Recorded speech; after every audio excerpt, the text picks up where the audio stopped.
आप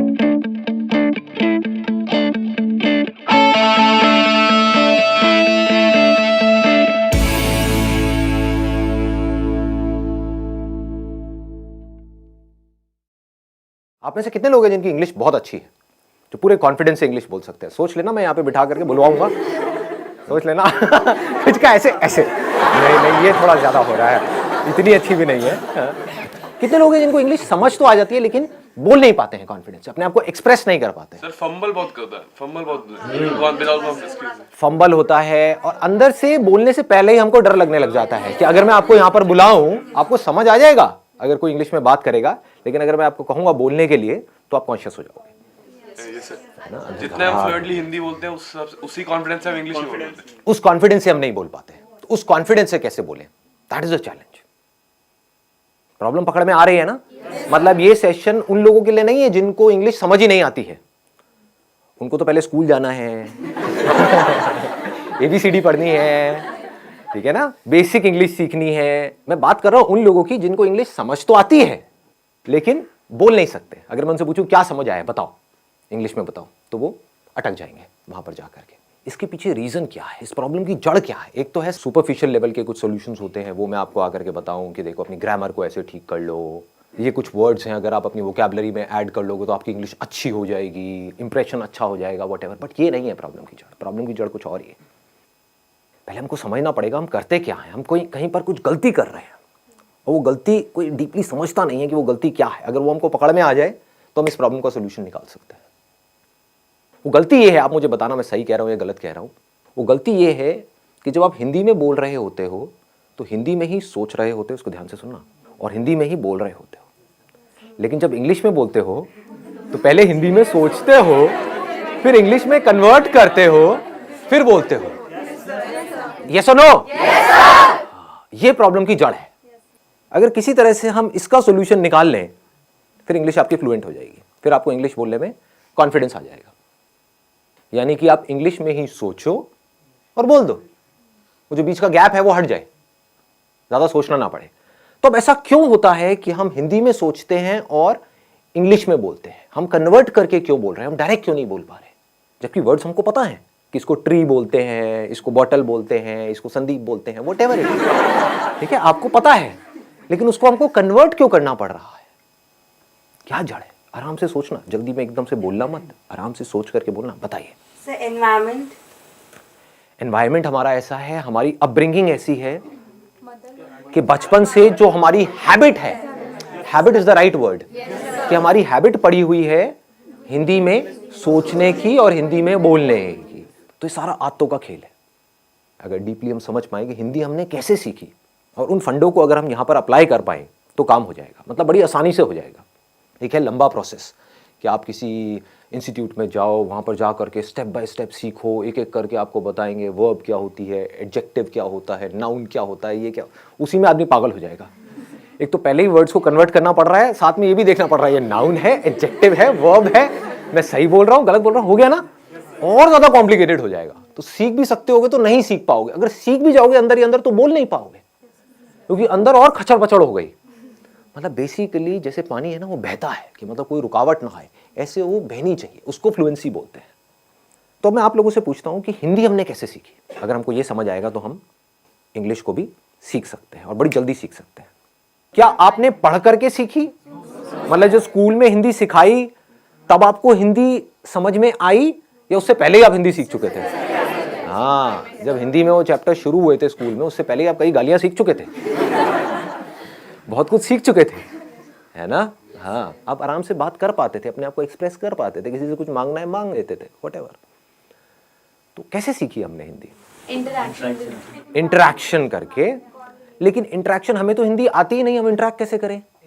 इंटरैक्शन तो तब होता है जब दोनों लोग दोनों तरफ से इंटरैक्ट करें। तो पहले स्टेप में क्या हुआ था? ऑब्जर्वेशन। एब्सोल्युटली। मतलब हम लोगों को ऑब्जर्व करते रहते थे और कॉपी करते थे, इमिटेट। जैसे नकलची बंदर, आपने एक वर्ड सुना होगा, कभी किसी बंदर के सामने जाओगे, ऐसे ऐसे खुजाओगे, उल्टी सीधी हरकतें करोगे, व्हाटएवर, तो बंदर भी वही करने लग जाएगा। तो उस बंदर में और इंसान में ज्यादा फर्क नहीं है, आपको पता है, आप भी पहले बंदर ही थे, राइट? और कुछ लोग तभी बंदर हैं। तो हमने कैसे सीखा? जो भी हरकतें बड़ों को करते हुए देखा उसको कॉपी किया। वो बोल रहे हैं तो हमने भी वो बोलने की कोशिश करी, चाहे टूटा फूटा बोला, जैसा मर्जी बोला, लेकिन बोला। उन्होंने कोई अजीब सी हरकतें कर रहे हैं, गुस्सा कर रहे हैं, तो हम भी गुस्सा करना सीख गए, है कि नहीं? हमें पता है कि माँ बाप की आपस में लड़ाई हो रही है, बच्चों की ऑब्जर्वेशन बहुत तगड़ी होती है क्योंकि उनके पास करने के लिए और कुछ होता नहीं है। बैठे बैठे बस देखते रहते हैं, तो बच्चे ऑब्जर्व करते रहते हैं माँ बाप आपस में कैसे लड़ रहे हैं, कैसे माँ लड़ करके अपनी बात मनवा रही है बाप से, तो बच्चा वहां से सीख लेता है। बच्चे को समझ आ जाता है, अच्छा मुझे यही कुछ करना पड़ेगा, ऐसे नहीं मानने वाले, है ना? तो बच्चा टेंट्रम करना सीख जाता है और फिर उसको वो चीज़ मिल जाती है तो फिर अगली बार और टेंट्रम करता है, और ऐसे ही हम सीखते हैं। तो कहने का मतलब है हम हिंदी कैसे सीखे? देखते रहे, समझ नहीं आ रहा था क्योंकि जब हिंदी आती ही नहीं तो समझ कैसे आएगी, बट धीरे धीरे हम ऑब्जर्व करते रहे, समझते रहे कि जब ये इस तरह के वर्ड्स मुंह से निकलते हैं किसी के, तो उसके बाद में एक्शन क्या होता है, उसके साथ में क्या जुड़ा हुआ है। टॉय, तो इमीडिएटली हमको समझ आया इसको टॉय बोलते हैं, है ना? तो वहां पर बहुत सारी कंफ्यूजन भी होती है बच्चों के अंदर, क्योंकि वो कई बार गाड़ी को भी टॉय बोल देते हैं। क्यों? क्योंकि अभी क्लियर नहीं हुआ है कि टॉय क्या है। लेकिन फिर क्या हुआ, धीरे धीरे उन्होंने बोलना शुरू किया, गलतियां करी, करते एफर्टलेसली कम्युनिकेशन होने लग गया, इंटरेक्शन होने लग गया। उस इंटरेक्शन से क्या हुआ कि अब वो जो सोच रहे थे वही वो बोल रहे थे, वहां पर कोई कॉन्फ्लिक्ट नहीं था। बच्चों की यही खास बात है, बच्चों के अंदर कोई फिल्टर नहीं है, दिस इज द ब्यूटी, इसीलिए बच्चे बड़ी जल्दी सीखते हैं। तो पहला स्टेप हमको पकड़ में आ गया, ऑब्जर्वेशन। दूसरा है प्रैक्टिस। अब यहां पर एक बहुत बड़ी प्रॉब्लम है, वो आप बताओ मुझे क्या है? प्रैक्टिस करने में, प्रैक्टिस करे कहां और किसके साथ करें? आप समझ गए ना? हमको पता है ये सारी बातें, लेकिन हम एक पॉइंट पे जाकर के अटक जाते हैं, उसके आगे नहीं बढ़ पाते। अब मैं उसके और एक लेवल डीप में जाने वाला हूं। प्रैक्टिस कहां करें, किसके साथ करें, कैसे करें? दोस्तों से करोगे तो वो माँ बहन की गालियां निकालने लग जाएंगे, है कि नहीं?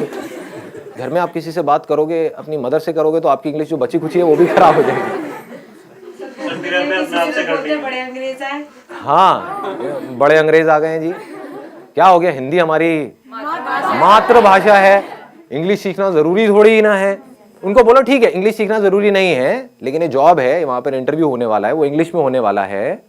बोलना अपने घर वालों को, अगर कोई बोलता है ना ऐसी कोई तकियानुसी बातें करते हैं कि हमारी हिंदी मातृभाषा है और इंग्लिश सीखना जरूरी नहीं है, तो उनको बोलो ठीक है फिर तो इंटरव्यू भी देना जरूरी नहीं है, नौकरी भी करना जरूरी नहीं है। हाँ, बेचो अपना घर, एफडी कराओ, मजे से रहेंगे। खाना ही तो खाना है, उसके लिए नौकरी क्या करनी है? आपका घर है तो सही, बेच देंगे, एफडी करा देंगे, किराए पे रहेंगे। ठीक है जी, पकड़ में आ रही है बात? प्रैक्टिस कैसे करोगे जी? मैक्सिमम जितना एक डे में बोल सके, नॉर्मल भी कन्वर्सेशन कर। किससे बोलोगे? सब्जी वाले से बोला तो वो गड़बड़ हो जाएगी। टेक दिस तेरी लगाऊं कान के नीचे, तो गाली निकालती है मेरे को। The moment we speak in English to our friends, they say क्यों फॉर्मेलिटी क्यों कर रहे हो भाई? राइट, फॉर्मल क्यों हो रहे हो? फॉर्मेलिटी क्यों कर रहे हो और क्या जरूरत है? मुझे तो इंग्लिश आती है, आती किसी को भी नहीं है, समझ गए ना? समझ आती है, बोलने में कोई भी, सारे पैदल हैं। और कई बार वो हंसते भी हैं। जब कई बार क्या, हमेशा ही हंसते हैं। अपने गर्लफ्रेंड बॉयफ्रेंड से बोलोगे वो मजा ही नहीं आएगा, फीलिंग ही नहीं आएगी ना। हिंदी वर्ड्स में जो फीलिंग है, इश्क, ये वर्ड इंग्लिश में कहाँ मिलेगा? लव में वो मजा थोड़ी है। हाँ, प्यार, मोहब्बत, सारी फिल्में ऐसी देख देख करके हम बड़े हुए हैं। दिलवाले दुल्हनिया ले जाएंगे, You'll be my bride, you know? इसमें मजा नहीं आएगा, तू मेरी दुल्हन बनेगी। क्या प्रेम रोग? ये पिक्चर देख देख के आप बड़े हुए हो। ओ भाई साहब, सारे प्रेमी बैठे हैं यहाँ पर, हैं बड़े बड़े हैं। बढ़िया है जी। बताओ जी, ऑप्शन बताओ। It's a good idea. आप लिख सकते हो, मतलब डेली बेसिस पे अपनी एक डायरी लिख सकते हो कि क्या हुआ आज मेरे साथ में पूरे दिन में। उसमें मज़ा भी आएगा, और उस डायरी को जब आप एक साल बाद पढ़ोगे तो अपने ऊपर बड़ी हंसी भी आएगी, क्योंकि उस टाइम पे जब आप लिखना शुरू करोगे तो इंग्लिश बड़ी कमाल की होगी।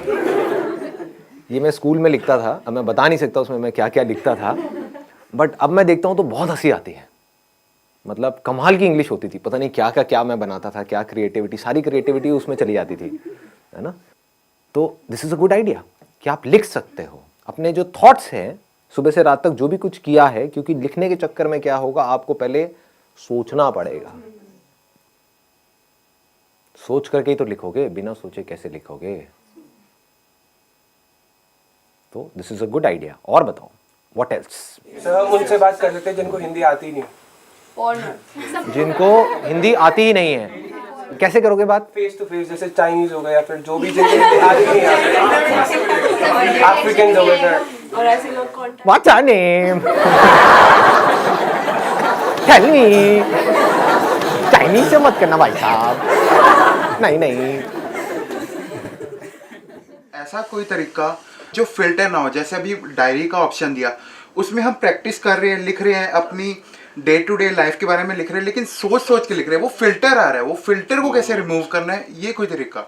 सोचना फिल्टर नहीं है, क्योंकि अगर अभी आप हिंदी भी बोलोगे तो सोच करके ही बोलोगे, वो बस इतनी जल्दी हो जाता है, हमको एकदम से पता नहीं लगता है। जैसे आप एक मूवी देखते हो तो एक सेकंड में 25 फ्रेम निकल गए हैं, और हर फ्रेम में मिलियंस ऑफ पिक्सल्स हैं, इतना डेटा एकदम से निकल गया है। हमें लग रहा है एक सेकंड वीडियो का निकला है, एक सेकंड नहीं निकला है, वो 25 फ्रेम्स है, तेज निकल गए तो हमें लग रहा है स्टिल नहीं है, वीडियो है। ऐसे ही जब आप हिंदी बोलते हो तो ये मत समझो बिना सोचे बोल रहे हो, लेकिन हो क्या रहा है, आपने सोचा और बोला। सोचना प्रॉब्लम नहीं है, क्योंकि बिना सोचे तो आप बोल भी नहीं सकते।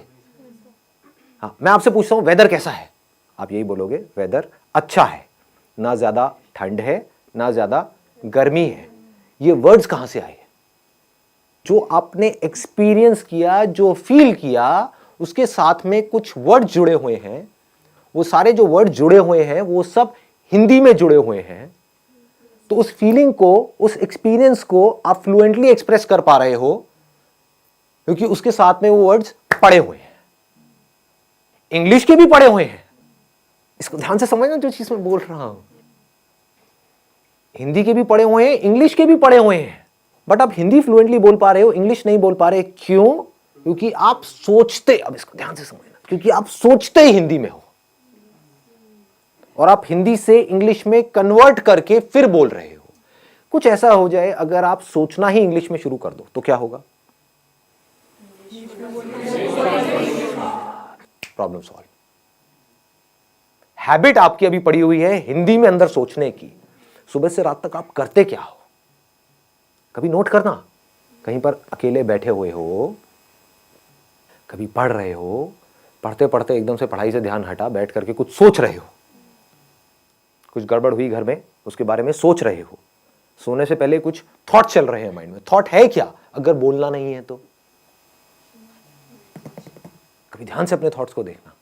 थॉट्स में अगर वर्ड्स नहीं है तो थॉट भी नहीं है। बिना वर्ड्स के सोच के दिखाओ, किसी ऐसी चीज के बारे में सोच के दिखाओ जिसका कोई वर्ड माइंड में पड़ा ही नहीं है। इम्पॉसिबल। हमें यह लगता है कि बात करना या बोलना मतलब सिर्फ आपसे मैं बोल रहा हूं, आपसे बात कर रहा हूं, इसको बात करना कहते हैं। अजी नहीं, जो हम अपने अंदर सुबह से रात तक बोलते हैं, एक्चुअल में वो बात करना है।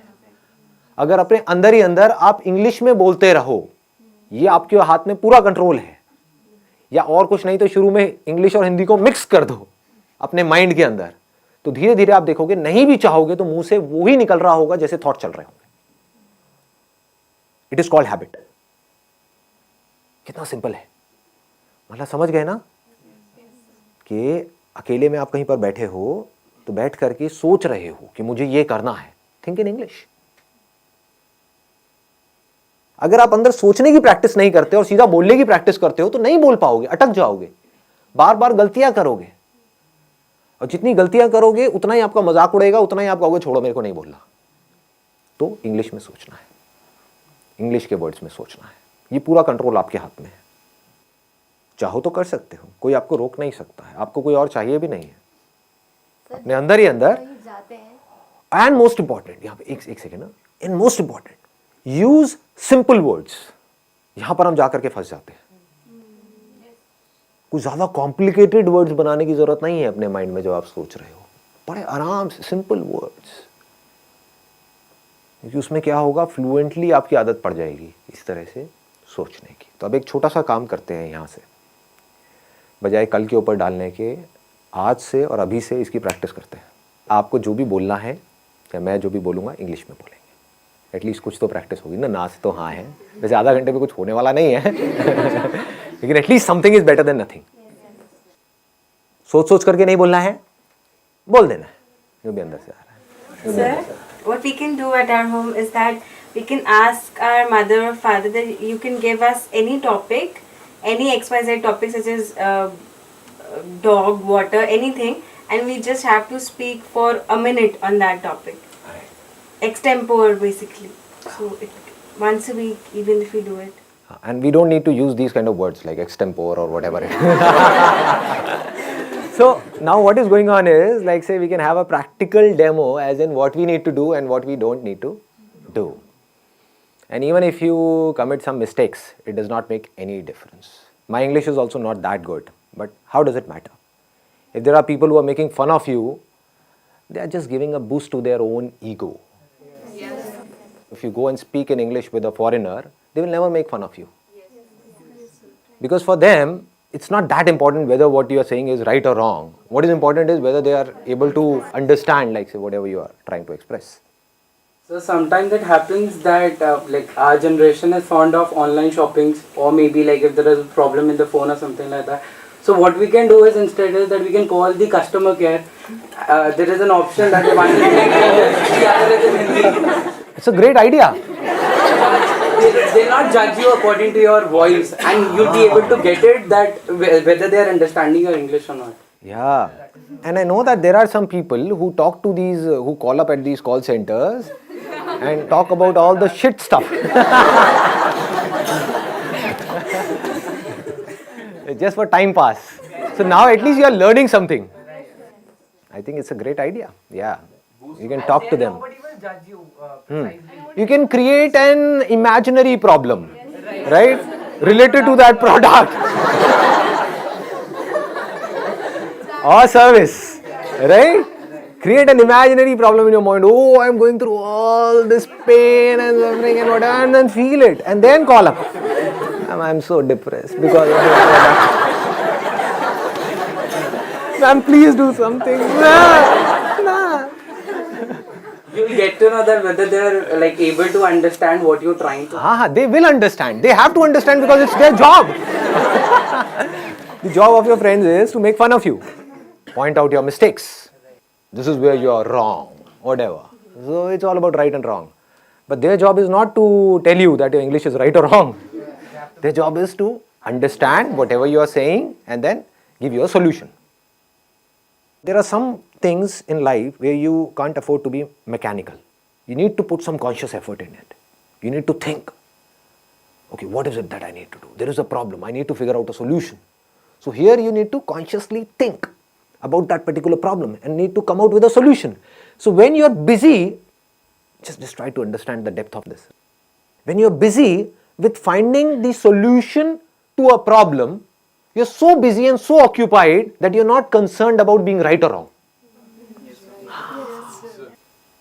When we are busy in something, then we are not thinking too much about it. For example, you must have noticed, if you're speaking with a foreigner, some of your relatives or whatever, like say they are from UK or US and they've come to India at your home, and you're talking to them in English. Do you see what I'm saying? Now you are so busy in talking to them, you're not thinking about being right or wrong. So if you're trying to find out the solution of the problem which is right now there on the top priority, you would see the whole of the energy is going in finding out the solution. So this English will start coming out effortlessly. These thoughts, these words in English will start coming out effortlessly because this is what you desperately want and need. This is the power of our mind.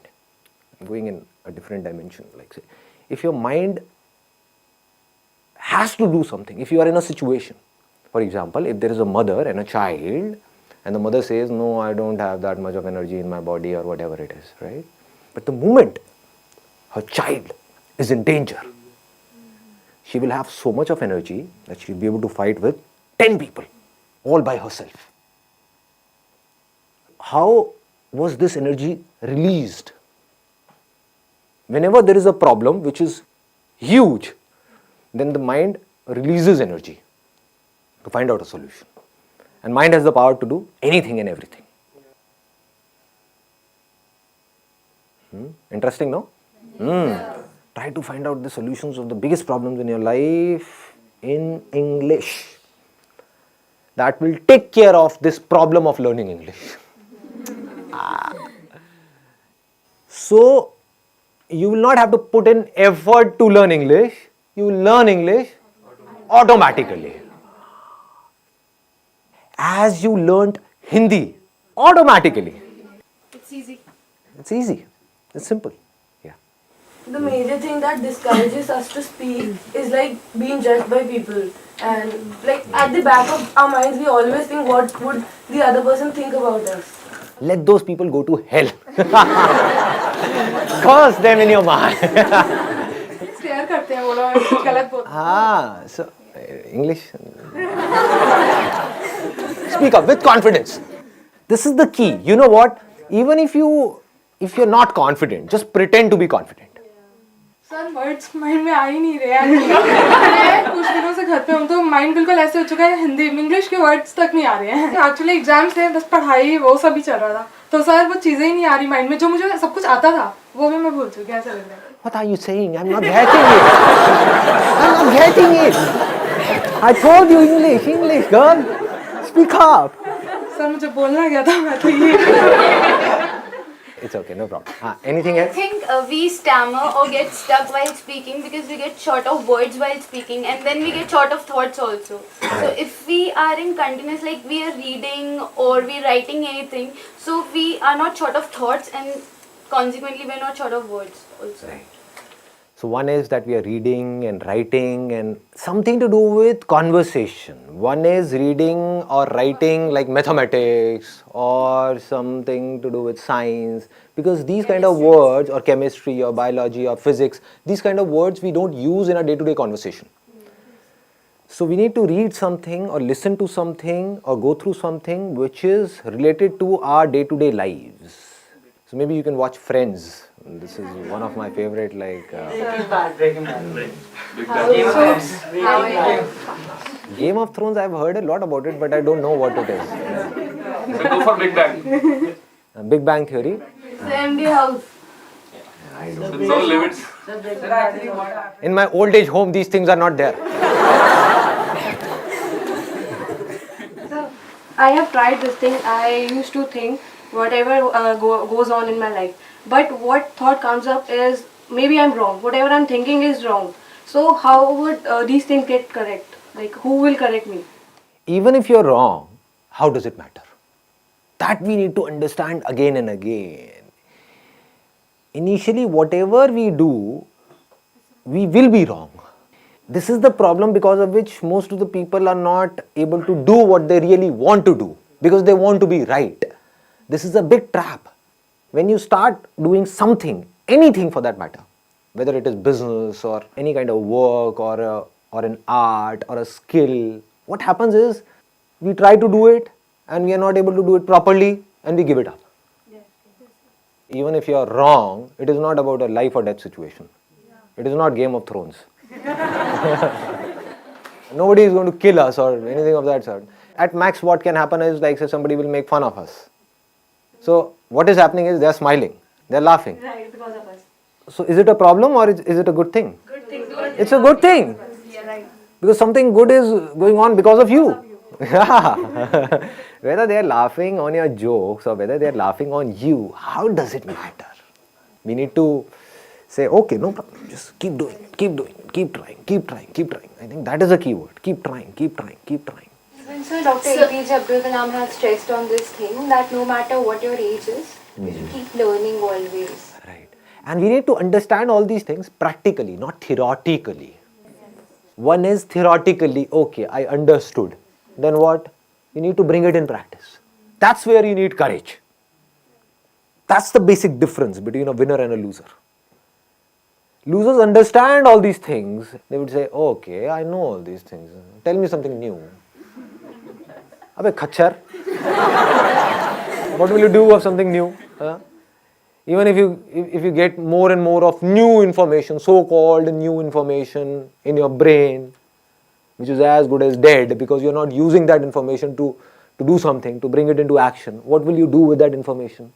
They're just fond of information, which they think is learning, but that is not learning at all. Learning means getting some information and bringing it into practice. That is learning. The moment you bring something in practice, either you will succeed in it or you will fail. So whether you succeed or you fail, you need to let it go and keep on building your practice.